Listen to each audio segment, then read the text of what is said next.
बड़ी समस्या रही है, आप प्रेस कॉन्फ्रेंस भी आप करने वाले हैं, क्या क्या आप लोग मांग करने वाले हैं जिन बातों पे ध्यान देंगे?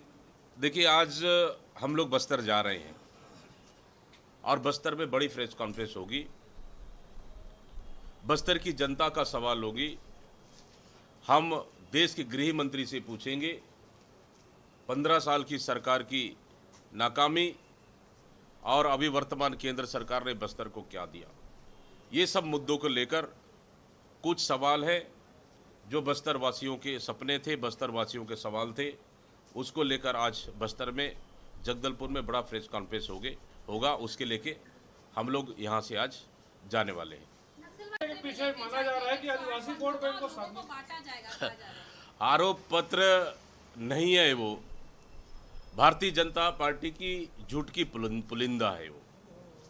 और छत्तीसगढ़ की जनता जानती है केंद्र सरकार की नाकामी और 15 साल की भारतीय जनता पार्टी की यहाँ की भ्रष्ट और उनकी नाकामियों को लेकर ही वो खुद जनता के बीच जा रहे हैं। ये बस्तर देखिए, लगातार रेलवे को लेकर जनता में आक्रोश है और जनता बहुत परेशान है।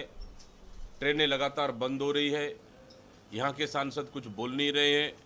केंद्र सरकार जानबूझकर ट्रेनें को लेट लतीफ़ कर सिर्फ चंद उद्योगपतियों को फ़ायदा पहुंचाने के लिए यात्री ट्रेनों को बंद करना कहीं न कहीं जनता के साथ अन्याय और गलत कर रही है। शुरू करने के पीछे मकसद बताया जा रहा है कि आदिवासी वोट बैंक को साधने की कोशिश बीजेपी करने वाली है। 15 साल में भारतीय जनता पार्टी की सरकार में बस्तर और सरगुजा आदिवासियों को अजायब घर की तरह इस्तेमाल किया। उन्होंने सिर्फ छत्तीसगढ़ के आदिवासियों को चना और नमक और चावल पे सीमित रखा, लेकिन हमारी सरकार आने के बाद मुख्यमंत्री भूपेश बघेल जी के नेतृत्व में कांग्रेस सरकार ने आदिवासियों को उनका हक, जल जंगल जमीन का अधिकार और उनके वनोपज संग्रहण का अधिकार हमारी सरकार ने दिया। दीपक जी, गृह मंत्री आ रहे हैं और नक्सलवाद एक बड़ी समस्या है, उस पर भी चर्चा इस मुद्दे पे भारतीय जनता पार्टी खुद ही कंफ्यूज है। अमित शाह जी कुछ और बोलते हैं, जेपी नड्डा आके कुछ और बोलते हैं। इस मुद्दे को लेकर भारतीय जनता पार्टी खुद ही कंफ्यूज है। आने वाले हैं, बहुत सारे लोग भी आपसे मुलाकात कर रहे हैं जो दावेदार हैं, इस तरह के हाँ, लगभग हम लोग लगातार संकल्प शिविर का भी आयोजन हो रहा है। 90 विधानसभाओं में हम लोग पहुंच रहे हैं। इस तरह से लगभग हम लोग का 36 विधानसभा कंप्लीट हुआ कल तक का। आज 3 विधानसभा है, लोरमी है और मुंगेली है और पंडरिया। हम लोग जगदलपुर से वापस आने के बाद फिर तीनों विधानसभा जाएंगे और कार्यकर्ताओं का हम लोग लगातार रिचार्ज कर रहे हैं और सरकार की योजनाओं को कार्यकर्ता तक और जनता तक पहुंचा रहे हैं, ताकि आने वाला 2023 नवंबर में जब चुनाव होगा तो निश्चित रूप से हमारा कार्यकर्ता जोश और उत्साह के साथ काम करेंगे और हम लोग छत्तीसगढ़ में फिर से दोबारा कांग्रेस की सरकार ये बनाएंगे। स्क्रीनिंग करने के लिए चुनाव समिति की बैठक हो गई, लिस्ट कब आएगा? लोग कंफ्यूज हैं। लिस्ट जल्दी आएगा, लोग कंफ्यूज में नहीं हैं। भारतीय जनता पार्टी कंफ्यूज में है। पहला लिस्ट जारी करने के बाद भारतीय जनता पार्टी बुरी तरह से विरोध का सामना कर रही है और हमें तो पता था कि दूसरा लिस्ट भी जारी करने वाली है, लेकिन इन विरोध को देखते हुए भारतीय जनता पार्टी दूसरा लिस्ट जारी नहीं कर रही है। लेकिन कांग्रेस पार्टी कहीं पे भी कोई लेट लतीफ़ नहीं है।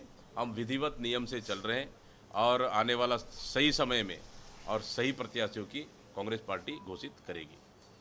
हम लोग बस्तर से शुरू करने वाली है और उनके जो अभी परिवर्तन यात्रा निकाल रही है, उनकी परिवर्तन यात्रा के रथ में छत्तीसगढ़ बताने की फोटो है और जो उन्होंने परिवर्तन यात्रा के लिए गाना बनाया वो भी पूरी तरीके से छत्तीसगढ़ में है। अच्छा है कि भारतीय जनता पार्टी अगर बस्तर से परिवर्तन यात्रा निकाल रही है तो सबसे पहले उनको झीरम घाटी जाना चाहिए और वहाँ की मिट्टी को नमन करके फिर बस्तर से उनकी यात्रा शुरुआत करना चाहिए, नंबर 1। नंबर 2, 15 साल में छत्तीसगढ़ महतारी की उनको याद नहीं आया और आज हमारी सरकार में माननीय मुख्यमंत्री भूपेश बघेल जी ने छत्तीसगढ़ महतारी का स्पेशल दर्जा उन्होंने दिया। तो आज भारतीय जनता पार्टी के नेता आज छत्तीसगढ़ महतारी को याद कर रहे हैं और यहाँ तक कि प्रधानमंत्री से भी छत्तीसगढ़ी बुलवा रही हैं। तो छत्तीसगढ़ के लिए अच्छा है, कम से कम 15 साल बाद तो छत्तीसगढ़ की अस्मिता और छत्तीसगढ़ की बोली और छत्तीसगढ़ की संस्कृति उनको याद आए। ये ये आरोप परिवर्तन विधायक, दोनों मंत्री, हमारे प्रदेश अध्यक्ष बस्तर में पत्रकार वार्ता को संबोधित करेंगे। माननीय अमित शाह जी कल दंतेवाड़ा आ रहे हैं। दंतेवाड़ा से परिवर्तन यात्रा को हरी झंडी दिखाएंगे, मगर उससे पहले अमित शाह जी से हमारे बहुत से सवाल हैं। जो बस्तर में जो घटनाएं घट रही है, उस घटनाओं के प्रति जो झीरम घाटी घटना घटी, नगरनार स्टील प्लांट को बेचने की तैयारी हो रही है, जो बस्तर की जनता के साथ लगातार छलावा किया जा रहा है, ऐसे कई मुद्दों को लेकर आज हम प्रेस वार्ता को संबोधित करते हैं। इसीलिए हम दोनों मंत्री, हमारे प्रदेश अध्यक्ष और बस्तर के सभी विधायक वहाँ पे शामिल होंगे और हम क्रम से हम वहाँ पत्रकार वार्ता को संबोधित करेंगे। क्या मांग करेंगे आप?